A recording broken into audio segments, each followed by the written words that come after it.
नमस्कार। आज हम लोग भगवान विष्णु के मत्स्य से अवतार का कारण और उससे संबंधित एक कथा को सुनेंगे। मत्स्य अवतार भगवान विष्णु के प्रथम अवतार हैं। मछली के रूप में अवतार लेकर भगवान विष्णु ने एक ऋषि को सब प्रकार के जीव जंतु एकत्रित करने के लिए कहा और पृथ्वी जब जल में डूब रही थी तब मत्स्य अवतार में भगवान ने उस ऋषि की नाव की रक्षा की। इसके पश्चात ब्रह्मा ने पुनः जीवन का निर्माण किया। एक दूसरी मान्यता के अनुसार एक राक्षस ने जब वेदों को चुराकर सागर की अथाह गहराई में छुपा दिया, तब भगवान विष्णु ने मत्स्य रूप धारण करके वेदों को प्राप्त किया और उन्हें पुनः स्थापित किया। मत्स्य अवतार की कथा। एक बार ब्रह्मा जी की असावधानी के कारण एक बहुत बड़े दैत्य ने वेदों को चुरा लिया। उस दैत्य का नाम हयग्रीव था। वेदों को चुरा लिए जाने के कारण ज्ञान लुप्त हो गया। चारों ओर अज्ञानता का अंधकार फैल गया और पाप तथा अधर्म का बोलबाला हो गया। तब भगवान विष्णु ने धर्म की रक्षा के लिए मत्स्य रूप धारण करके हयग्रीव का वध किया और वेदों की रक्षा की। भगवान ने मत्स्य का रूप किस प्रकार धारण किया, इसकी विस्मयकारिणी कथा इस प्रकार है। कल्पांत के पूर्व एक पुण्यात्मा राजा तप कर रहा था। राजा का नाम सत्यव्रत था। सत्यव्रत पुण्यात्मा तो था ही, बड़े उदार हृदय का भी था। प्रभात का समय था। सूर्योदय हो चुका था। सत्यव्रत कृतमाला नदी में स्नान कर रहा था। उसने स्नान करने के पश्चात जब तर्पण के लिए अंजलि में जल लिया तो अंजलि में जल के साथ एक छोटी सी मछली भी आ गई। सत्यव्रत ने मछली को नदी के जल में छोड़ दिया। मछली बोली, राजन, जल के बड़े बड़े जीव छोटे छोटे जीवों को मारकर खा जाते हैं। अवश्य कोई बड़ा जीव मुझे भी मारकर खा जाएगा। कृपा करके मेरे प्राणों की रक्षा कीजिए। सत्यव्रत के हृदय में दया उत्पन्न हो उठी। उसने मछली को जल से भरे हुए अपने कमंडलों में डाल लिया।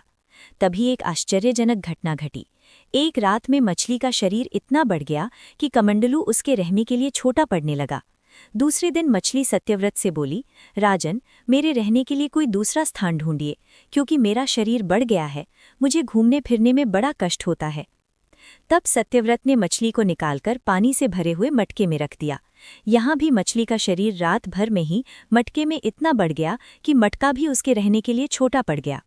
दूसरे दिन मछली पुनः सत्यव्रत से बोली, राजन, मेरे रहने के लिए कहीं और प्रबंध कीजिए, क्योंकि मटका भी मेरे रहने के लिए छोटा पड़ रहा है।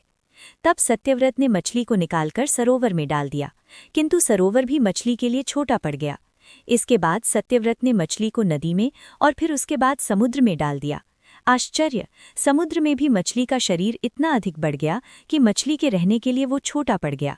अतः मछली पुनः सत्यव्रत से बोली, राजन, ये समुद्र भी मेरे रहने के लिए उपयुक्त नहीं है। मेरे रहने की व्यवस्था कहीं और कीजिए। अब सत्यव्रत विस्मित हो उठा। उसने आज तक ऐसी मछली कभी नहीं देखी थी। वो विस्मय भरे स्वर में बोला, मेरी बुद्धि को विस्मय के सागर में डुबो देने वाले आप कौन हैं? मत्स्य रूपधारी श्रीहरि ने उत्तर दिया, राजन, हयग्रीव नामक दैत्य ने वेदों को चुरा लिया है। जगत में चारों ओर अज्ञान और अधर्म का अंधकार फैला हुआ है। मैंने हयग्रीव को मारने के लिए ही मत्स्य का रूप धारण किया है। आज से 7वें दिन पृथ्वी प्रलय के चक्र में फिर जाएगी। समुद्र उमड़ उठेगा। भयानक वृष्टि होगी। सारी पृथ्वी पानी में डूब जाएगी। जल के अतिरिक्त कहीं कुछ भी दृष्टिगोचर नहीं होगा। आपके पास एक नाव पहुंचेगी। आप सभी अनाजों और औषधियों के बीजों को लेकर सप्तऋषियों के साथ नाव पर बैठ जाइएगा। मैं उसी समय आपको पुनः दिखाई पड़ूंगा और आपको आत्म तत्व का ज्ञान प्रदान करूंगा। सत्यव्रत उसी दिन से हरि का स्मरण करते हुए प्रलय की प्रतीक्षा करने लगे। आपको ये कथा अच्छी लगी हो तो चैनल को सब्सक्राइब करें, वीडियो को लाइक और शेयर करें।